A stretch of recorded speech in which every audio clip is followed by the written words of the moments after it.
Eu só tenho 15 minutos. A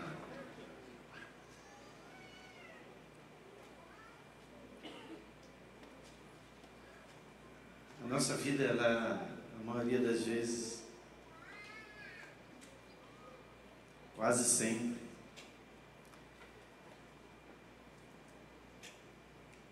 ela é marcada por pequenos momentos que parecem tão comuns,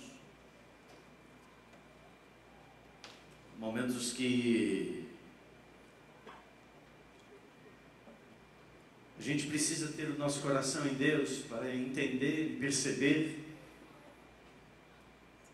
que a partir do momento que Cristo se tornou o Senhor da nossa vida, não existe mais nada comum ou natural.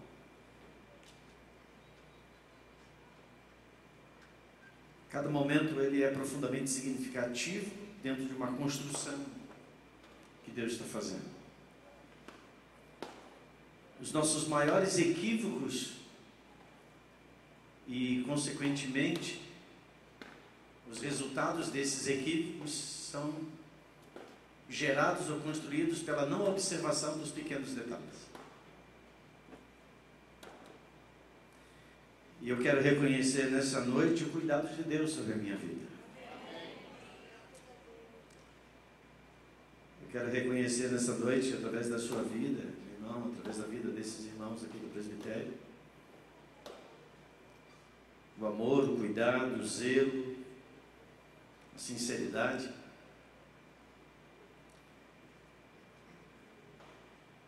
Nós temos como princípio não lambermos as feridas, e sim tratarmos delas. Mas quem disse que tratar de feridas ou tratar daquilo que machuca, ou de algo que aconteceu, é algo simples. Deus, na sua palavra, ele fala ao povo de Israel, e ele diz que ele iria espremer as feridas, e não eram feridas pequenas, porque elas não haviam sido tratadas, e se tornou uma grande ferida, e essa grande ferida se transformou num afastamento, numa insensibilidade. A insensibilidade é a pior coisa que pode acontecer na nossa vida. A insensibilidade é a gente não perceber os tempos que estão acontecendo, estão à nossa volta. A insensibilidade é a gente sorrir quando na verdade tem que chorar.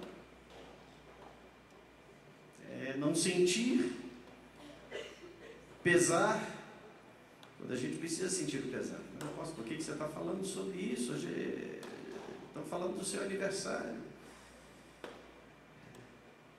Eu estou falando sobre um nível elevadíssimo que Jesus estabeleceu quando deixou registrado as palavras que ele disse lá no Evangelho de Mateus, capítulo 5, quando ele fala das bem-aventuranças. E num olhar descuidado e uma não percepção daquilo que de fato Jesus disse, ignorarmos aquilo que é muito profundo, aquilo que Jesus está dizendo, está registrado na sua Bíblia, em Mateus capítulo 5, os primeiros versos, verso 1 até o verso de número 10. E Jesus está falando de um alto nível da vida de um discípulo. Jesus estava falando que a nossa maior realização, porque ele estava falando isso aos discípulos, então a maior realização que um discipulador, e ele era o discipulador daqueles homens, era fazer esses homens semelhantes a ele mesmo, semelhante a Cristo. E a melhor forma da gente perceber a qualidade daqueles que nos discipulam, que significa aqueles que nos ajudam a crescer em Cristo, é olhar para os frutos desse discipulador. Os frutos desse discipulador autenticam o nível e a qualidade do seu discipulado.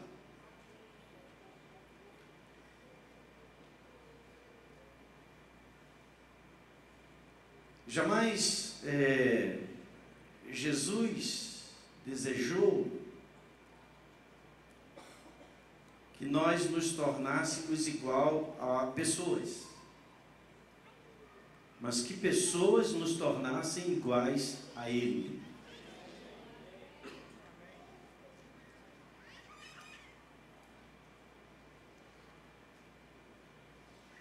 Paulo mesmo, ele diz: sejam meus imitadores, assim como eu sou de Cristo. Então, Paulo não centraliza em si, mas em Cristo. Se a gente toma essa expressão e torna ela negativa, Paulo estaria dizendo: não sejam meus imitadores, porque eu não sou imitador de Cristo. Entende isso? Mas a afirmação que está registrada lá em 1 Coríntios é: sede meus imitadores, como eu sou de Cristo. Então, um padrão que aqueles homens a quem Paulo então discipulava seria verem nele, Paulo, Cristo. Não verem em Paulo e serem como Paulo, o jeito de pregar, o jeito de se vestir. Isso é ser imitador de pessoas, de coisas humanas. Por isso que as bem-aventuranças que a gente vê na palavra, elas trazem para nós um nível muito elevado do que é ser um discípulo de Cristo. E, consequentemente, um discípulo de Cristo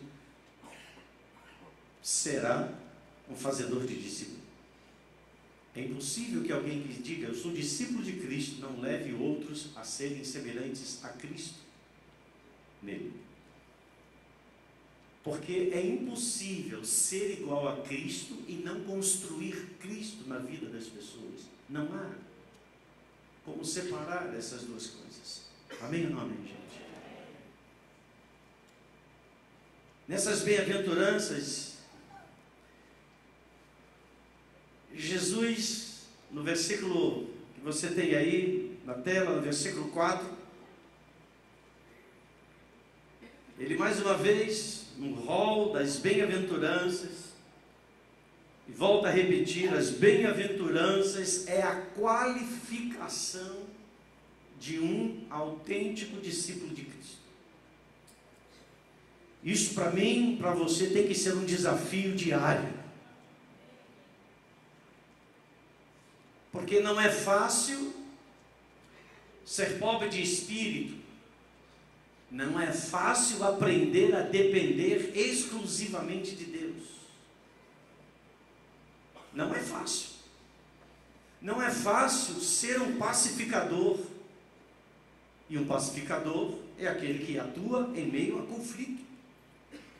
Então ele não se torna parte do conflito, ele se torna parte daquilo que Cristo veio para fazer na terra: pacificar a relação entre o homem e Deus. Então ele veio a ser resposta, e não mais um acréscimo aos contrastes, às desgraças humanas. Jesus veio para fazer diferença. E ele disse: se você quer ser meu discípulo, seja como eu sou.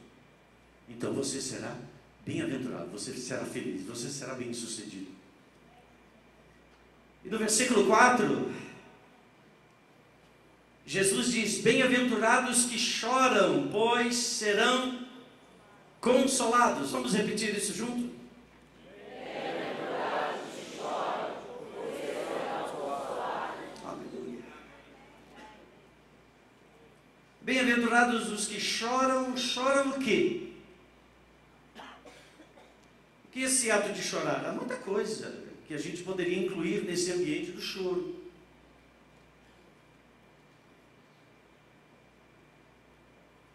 Por exemplo, eu vi o Helder em algum lugar ali. Estou vendo a Helder, cadê? Helder e André, eles estão ali na minha esquerda. Helder ontem sepultou o seu pai. Meus sentimentos agora, pessoalmente, eu falei contigo ontem. Gente, perda de um pai. Isso causa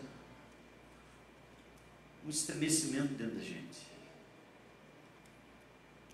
Quem já perdeu pessoas queridas sabe o que isso se traduz, o que isso significa. E o quanto isso produz em nós choro.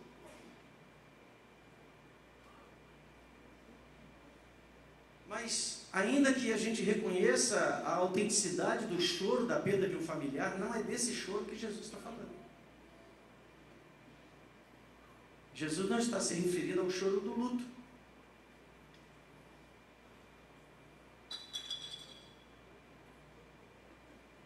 Jesus está se referindo a um outro nível. Na sexta-feira, Diego está aqui? Diego e Michele? Não estão vendo eles? Acho que não. Eles têm na sua célula um casal, enfim, uma família. E a jovem, ela foi ter o seu bebê nos hospitais aqui do Rio de Janeiro. Durante todo o processo da gravidez, tudo correu bem. E ela foi ter o bebê.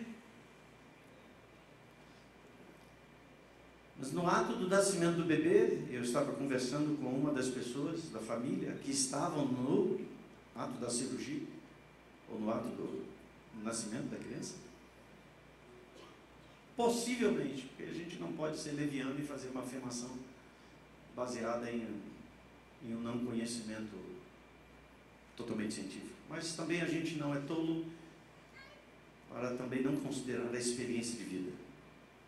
No ato do nascimento da criança, aconteceu algo. Isso aí não, eu quero que remova, tá? E a criança morreu. A criança morreu no ato do nascimento.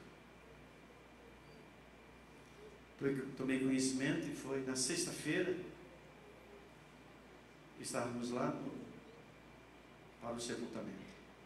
Estava lá a mãe. Um momento muito duro, muito difícil.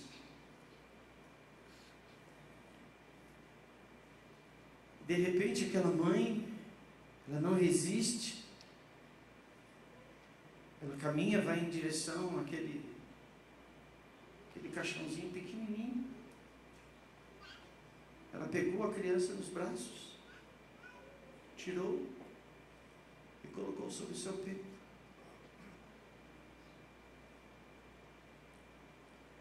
Irmãos, parece que o oxigênio desapareceu naquele momento. A respiração ficou em suspenso. A criança estava morta nos braços da mãe e ela acariciava a criança. E não houve uma pessoa que estivesse ali ao redor, pelo menos naquelas que eu pude observar, que conseguisse conter as lágrimas. E chorou. Chegou a hora do sepultamento e ela pediu a pessoa que veio para levar o pequeno caixão: me dê mais 10 minutos. E ela ficou com a criança. Eu completei 63 anos, eu nunca vi uma cena tão forte em toda a minha história de vida. Porque você que é mãe sabe que é você carregar o seu filho durante 9 meses no ventre. E no ato da sua expectativa maior de ter o seu bebê no colo, você tem um pedaço de carne gelada. Aquela mulher acariciou aquela criança. E naquele momento, meu coração, nós começamos a chorar. E eu fiz uma oração. Eu orei para dentro de mim. Eu disse: Pai, Eu imagino que como o Senhor está reagindo diante de uma cena como essa.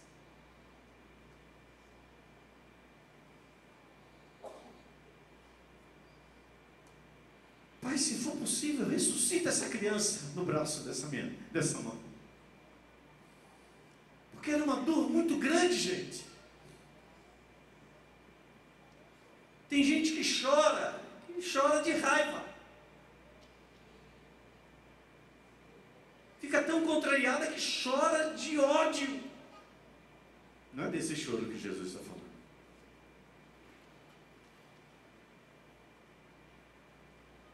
Jesus está falando de um choro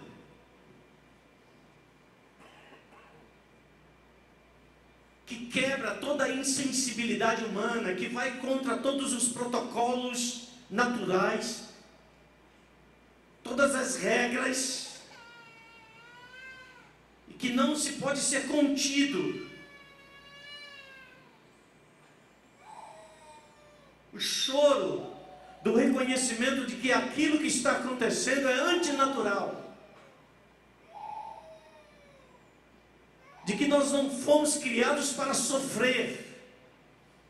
E pior ainda, é quando o sofrimento alheio é olhado por nós e damos com os ombros, porque não é conosco. Não é com alguém com quem eu tenho afetividade ou afinidade. Então passa de largo, a gente vê apenas uma cena, mas a gente não consegue, porque não é uma questão de construir, não é um cenário que se faz, mas é uma sensibilidade que está sensível, parece uma redundância, mas é isso mesmo. É a gente não considerar as coisas tão comuns, os sofrimentos, as dores, as tragédias, as coisas que acontecem ao nosso redor, que pela repetição com que elas vão acontecendo, a gente pode se tornar pessoas geladas.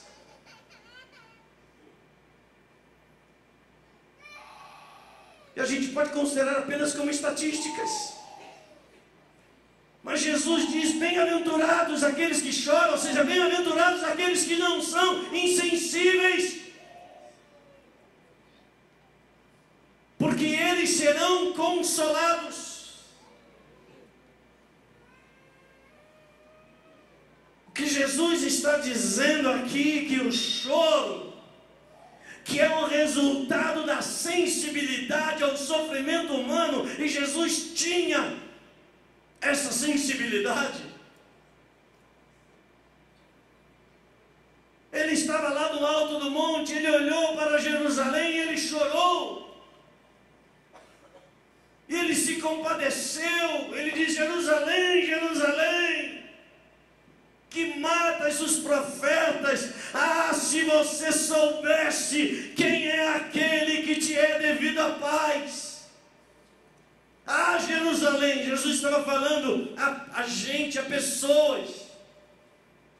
Jesus estava ali expressando o seu sentimento de pessoas que estavam vivas, que talvez até nem se importando com aquilo que estava acontecendo no seu dia a dia, mas estavam caminhando em direção a uma eternidade sem Deus, e Jesus se sensibilizou por isso, e ele disse: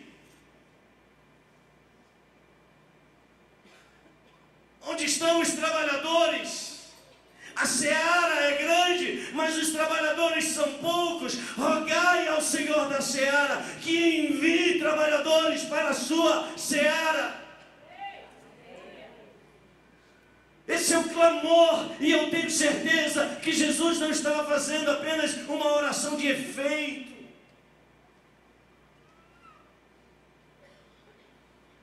Porque uma coisa eu posso ter certeza, que me ensina, e como eu tenho aprendido nas bem-aventuranças, que não basta apenas falar, porque a nossa voz tem que estar alinhada com o nosso coração. Os nossos sentimentos precisam estar alinhados com o nosso discurso.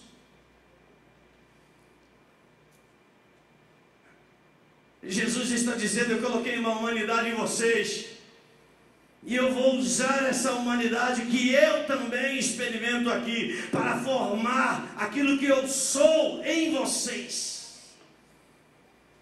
Como parte dessa humanidade, eu dou a vocês sentimentos e um coração e uma sensibilidade.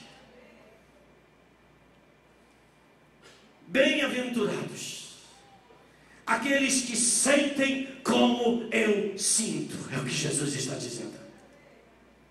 Bem-aventurados que choram, não apenas são lágrimas, não é H2O, ou seja lá o que for, não é apenas um compadecimento emotivo, mas é algo que está lá dentro do seu coração, onde você pode chorar por alguém que não está sentindo nada, que não está passando mal, que não está em vias de morrer, mas alguém que está perdido, indo sem Cristo para uma eternidade completamente longe de Deus.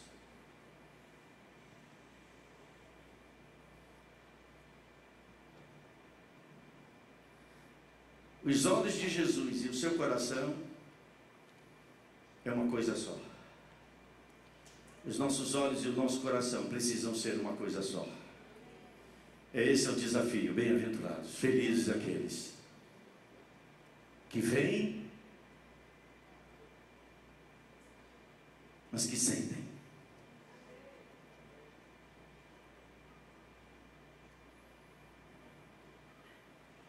Porque ele diz que esse vai receber consolação. Existe uma poderosa e intensa oração que no ato de um choro como uma manifestação da sensibilidade, há uma poderosa oração que é gerada e ela vai até os céus e os céus respondem com uma estrondosa manifestação de poder sobre a terra. Sabe um exemplo? Ana. A Bíblia diz que Ana era uma mulher estéril. Ela era zombada pela sua companheira, também mulher do seu marido, Eucana, que zombava dela. E a Bíblia diz que todo ano essa família subia para adorar ao Senhor. Isso se repetiu certamente anos após anos, mas tem uma vez, tem um momento na nossa história, a qualquer momento, que pode ser hoje inclusive, que Deus vem e intervém e tira da gente a insensibilidade que a gente nem percebe que nós estamos tendo. E um dia aquela mulher chega e ela está diante do altar e ela começa a gerar uma oração. Enquanto ela está orando, ela está chorando. Aquele choro daquela mulher foi como uma voz que subiu aos céus, porque não havia palavras audíveis que alguém pudesse ouvir. E o sacerdote chega, o que está acontecendo? Ela faz um juízo sobre ela, dizendo: você já nas primeiras horas, você está embriagada, o que está acontecendo com você? Porque ele via apenas os lábios dela se movendo, mas não havia voz. Mas uma coisa que a gente, quem conhece um pouco a Bíblia sabe, que aquele choro de Ana gerou uma poderosa liberação do poder de Deus nos céus, sobre a terra. Amém. Quando você chora se identificando com a desgraça alheia, você está gerando e construindo um movimento como que nuvens carregadas que vão liberar uma grande chuva sobre a terra. Ana clamou a Deus. E a Bíblia diz daquele clamor de Ana, porque ela era estéril e não podia dar filhos. Deus respondeu a ela com uma gravidez, não apenas para ela ter um filho, porque ela disse para Deus: Senhor, o filho que me deres, eu devolvo a ti, para que ele te sirva todos os dias da vida dele. O choro de Ana gerou Samuel. Samuel se tornou profeta em Israel. Samuel se tornou juiz em Israel. Samuel foi o instrumento que Deus usou para ungir Saul e ungir a Davi. Samuel foi o homem onde ele andava, onde ele chegava. Vai e leia os textos de 1 Samuel, por exemplo. Onde Samuel chegava, o poder de Deus ali se manifestava. Uma manifestação profética começou a tocar e invadir toda a nação de Israel. Mas tudo isso começou com um choro. Tudo isso começou com alguma coisa acontecendo num lugar que talvez não estava tão diante dos olhos de muita gente, porque apenas Eli, o sacerdote, pôde ver. Há muitas coisas que Deus está preparando para gerar nesses dias, e Ele busca homens e mulheres que de fato sejam curados de toda anestesia ou insensibilidade com que a gente vai vivendo os dias.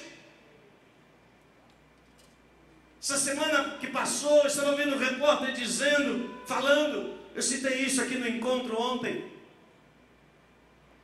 da conferência de ministros. Ele diz assim, ele falava, quando nós lemos a história, nós lemos a história de povos bárbaros, que faziam barbáries, então, de povos que destruíam, matavam das formas mais absurdas e insanas, pessoas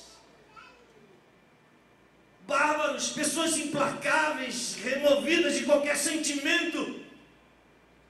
E ele diz, ele dizia, como nós somos insensíveis, olhamos para o passado, relegando apenas ao passado a barbárie, e não vemos que essa barbaridade está presente nos nossos dias hoje.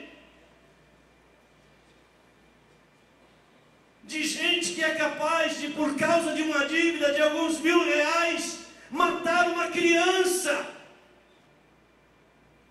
como forma de vingança contra a família ou contra a pessoa que produziu aquela dívida.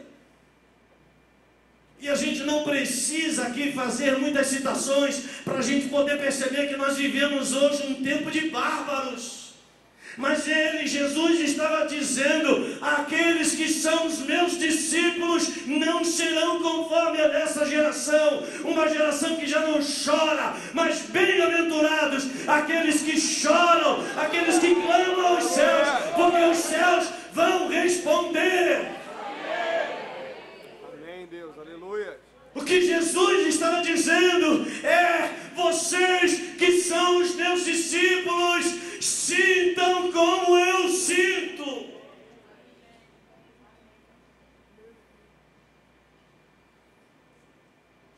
E eu preciso terminar agora. Queria que você abrisse a sua Bíblia em 1 Coríntios capítulo 1, versos de número 26.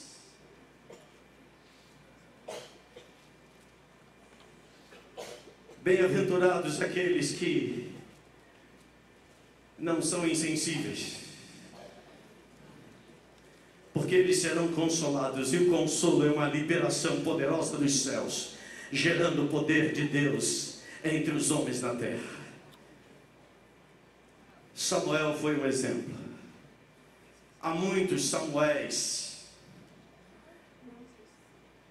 que estão sendo gerados nos nossos dias. Mas Paulo diz aqui em 1 Coríntios capítulo 1, versículo 26,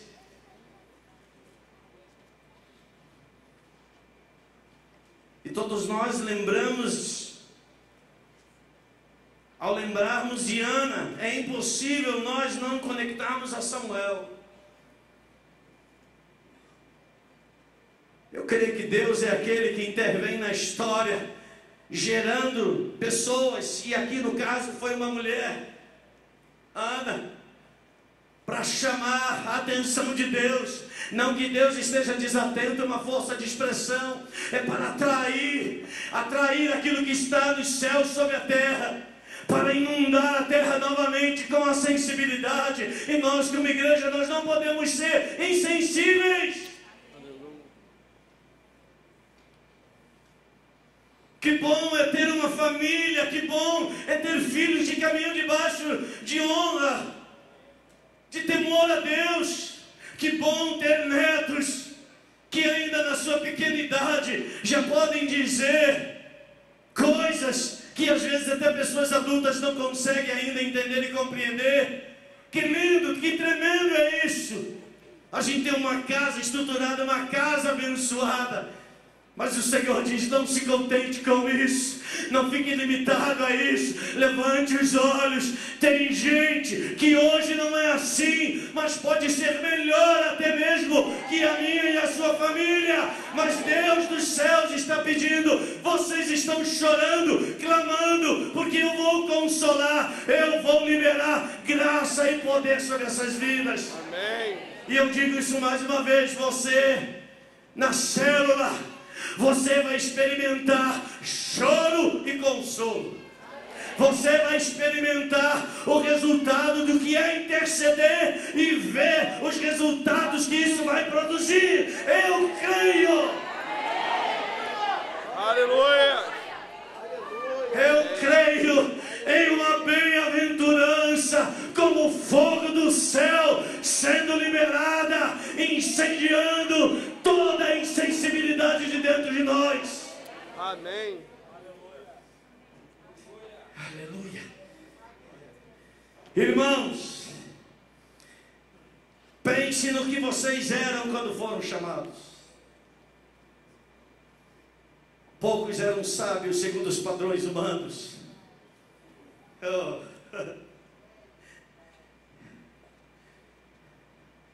Qual era a sua formação? Qual era a formação daqueles discípulos?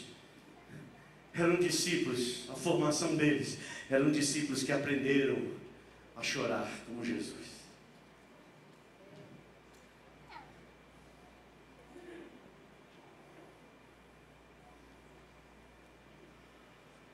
Os judeus pedem sinais. Os gregos querem uma fala empolada, cheia de sabedoria.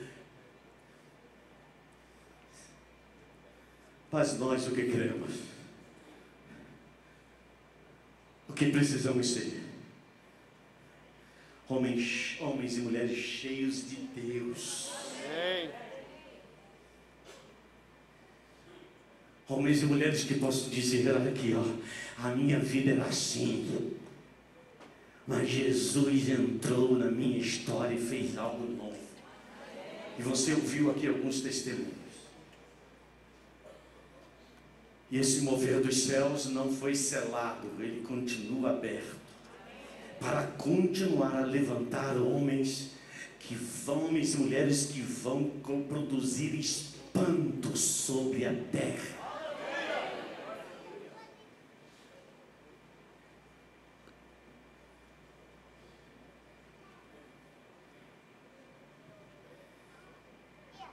Não pense no que vocês eram quando foram chamados. Poucos eram sábios. Paulo está dizendo: poucos eram sábios. Então muitos eram incultos, indoutos, sem instrução. E eu não estou dizendo para você, é sempre bom a gente frisar isso, que quanto mais inculto, quanto mais sem conhecimento, melhor para Deus. Não é isso.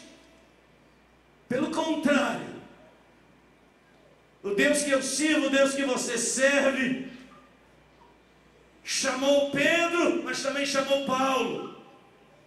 O Deus que eu sirvo, o Deus que você serve, chamou João, E João escreveu o seu livro, o Evangelho de João, mas também chamou um médico, Lucas. Mas não importa qual seja a graduação, o que importa para Deus é o coração. Se você tem o meu coração, é o seu maior high school, é o seu maior nível de instrução, a instrução dos céus, que faz calar toda sabedoria humana. Porque a sabedoria humana é insensível, mas a sabedoria de Deus, ela se manifesta na terra, revoluciona a terra, destrói impérios, levanta os simples, abate. Essa é a sabedoria de Deus.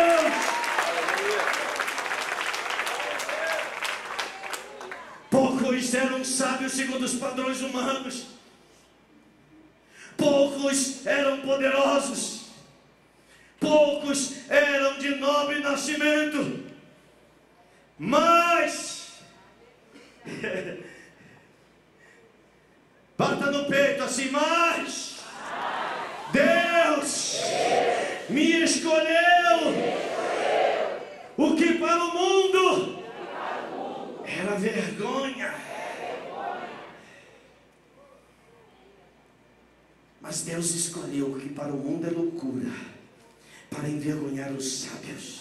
E escolheu o que para o mundo é fraqueza, é fraco, é desprezível, para envergonhar aquilo que se julga forte. Ele escolheu o que para o mundo é insignificante, desprezado e que nada é, para reduzir a nada o que é, a fim de que ninguém se vanglorie por aquilo que é. Se você tem um carro te esperando lá na saída, se você tem uma casa confortável com ar-condicionado, glória a Deus por isso, mas isso não é a minha e nem a sua riqueza. Em um dia, Jó perdeu tudo. Mas qual foi o seu maior tesouro que o diabo não conseguiu tocar? Seu relacionamento com Deus.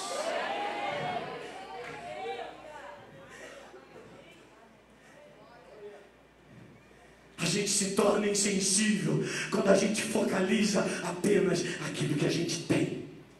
Quando a gente focaliza as nossas posses, que são bênção.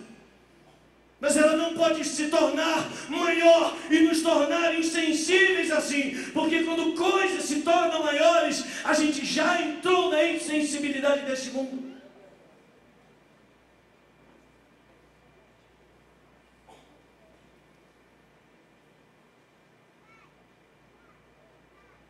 Em nome de Jesus, que essa noite, e eu termino com a minha fala inicial,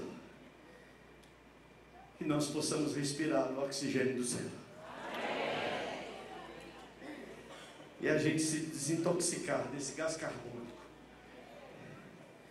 que inunda, que vai nos tornando, se a gente não tomar cuidado, insensível. E Jesus vai contra a maré. Ele diz: bem-aventurados, bem-aventurados, bem-aventurados os que choram, bem-aventurados aqueles que não se acomodam, bem-aventurados aqueles que não param nas suas conquistas, bem-aventurados aqueles que reconhecem sempre que Deus é infinitamente mais e melhor e maior do que aquilo que a gente tem.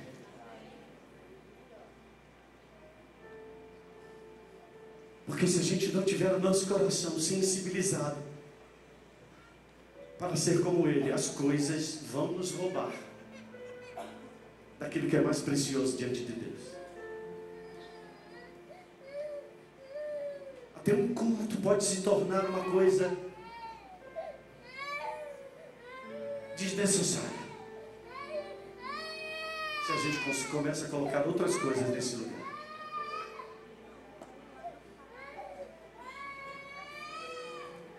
Que continue a haver dentro de nós o alegrei-me quando me disseram: vamos à casa do Senhor.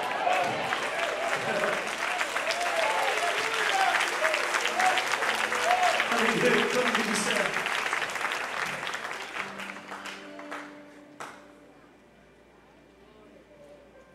Isso foi dito por Davi há mais de 3.000 anos atrás. E o Espírito de Deus continua dizendo para mim e para você hoje: alegre-se, alegre-se, alegre-se, alegre-se, alegre-se, Aleluia! alegre-se, até mesmo por chorar.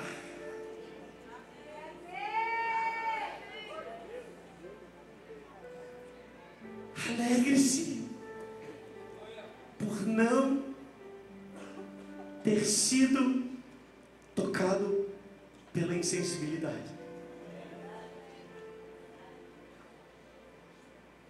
Porque aqueles que são sensíveis ao que eu vejo, ao que eu sinto, é o que Jesus está dizendo, serão consolados. Os céus vão responder e a terra se submeterá ao clamor dos sensíveis do reino. A terra insensível vai florescer, porque Ele é o Senhor dos corações.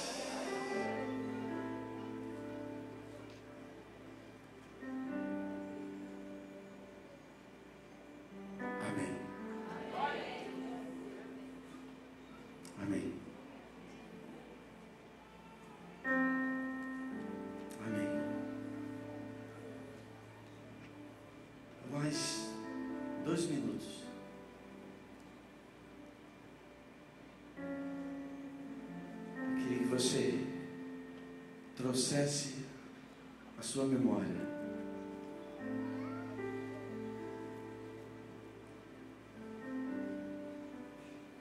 que seja uma pessoa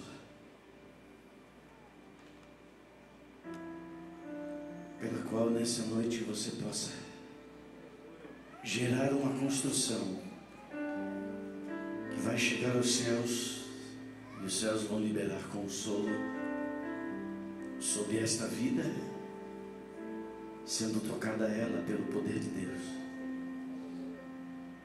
Será que é alguém que você possa trazer a memória diante dos céus agora?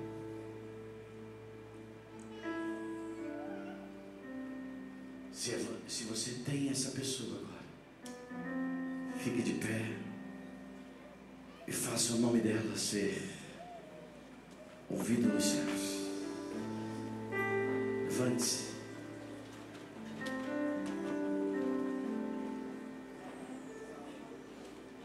E agora, em nome de Jesus,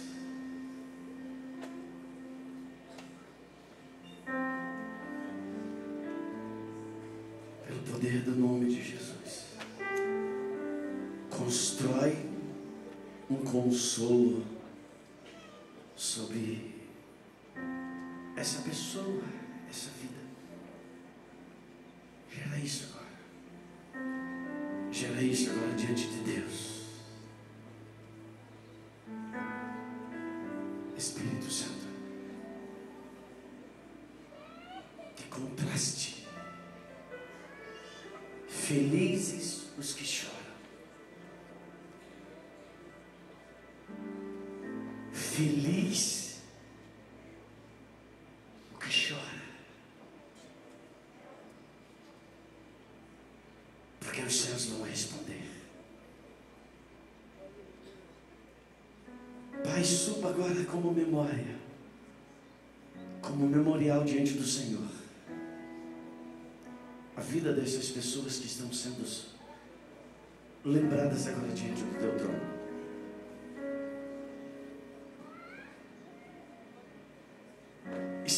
que quando você ora por alguém, você não está apenas colocando o nome de uma pessoa para Deus assumir uma responsabilidade. Quando eu oro por alguém, eu me comprometo com esse alguém de ser um instrumento de consolo de Deus para a vida de pessoas. Ore por essa pessoa agora. Uma única pessoa.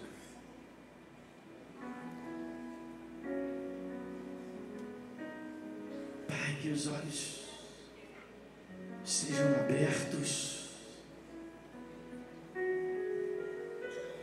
Pai, pelo poder do nome de Jesus,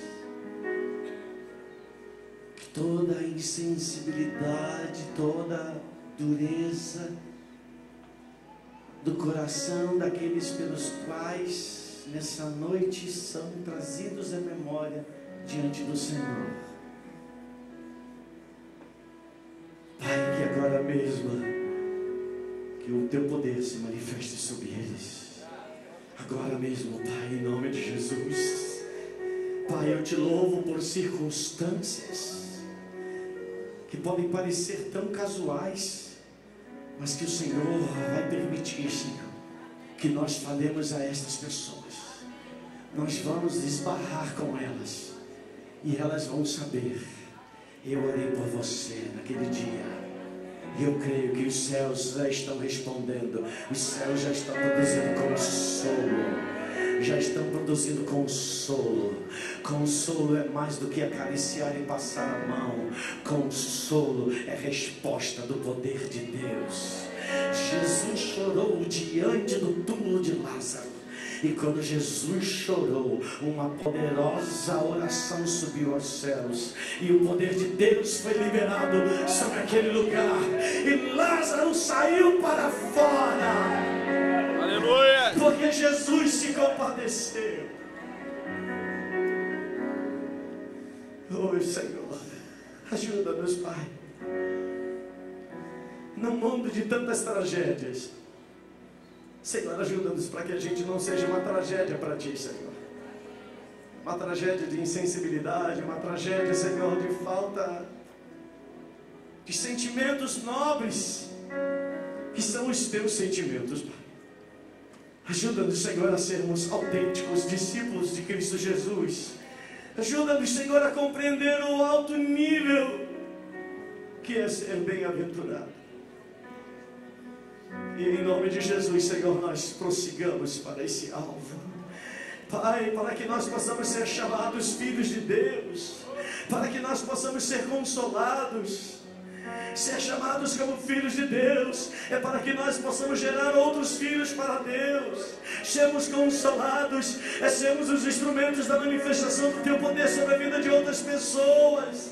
Pai, Jesus não estava ensinando-nos a sermos apenas receptores, mas sermos conexão com toda a virtude, Senhor, que havia em Cristo Jesus na sua vida sobre a terra como Filho de Deus, e assim será sobre a Tua igreja nesses dias, em nome do Senhor Jesus.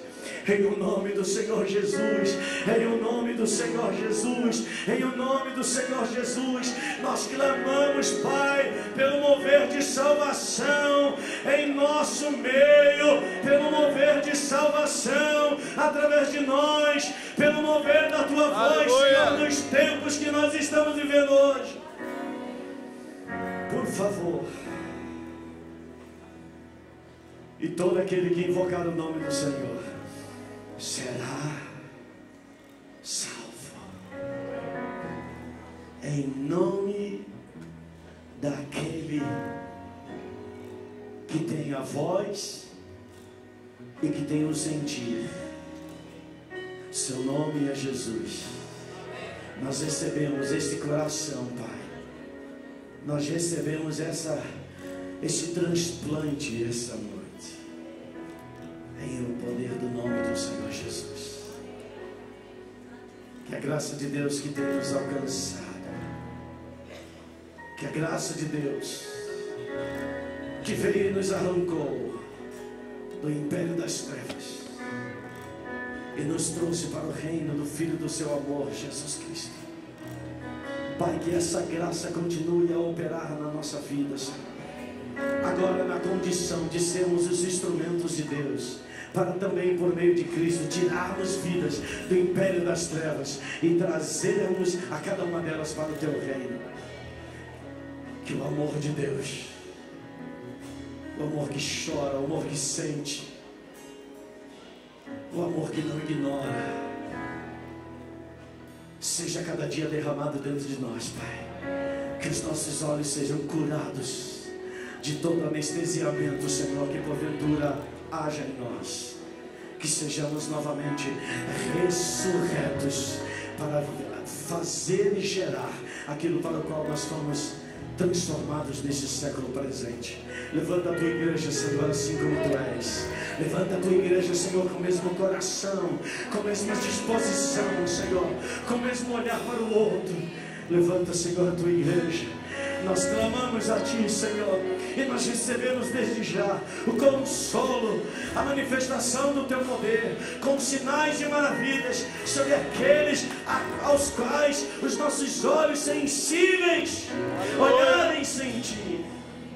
Em o nome de Jesus, que haja uma semana sobrenatural sobre nós, que haja uma semana, Senhor, cercada de toda manifestação da glória e da sabedoria de Deus.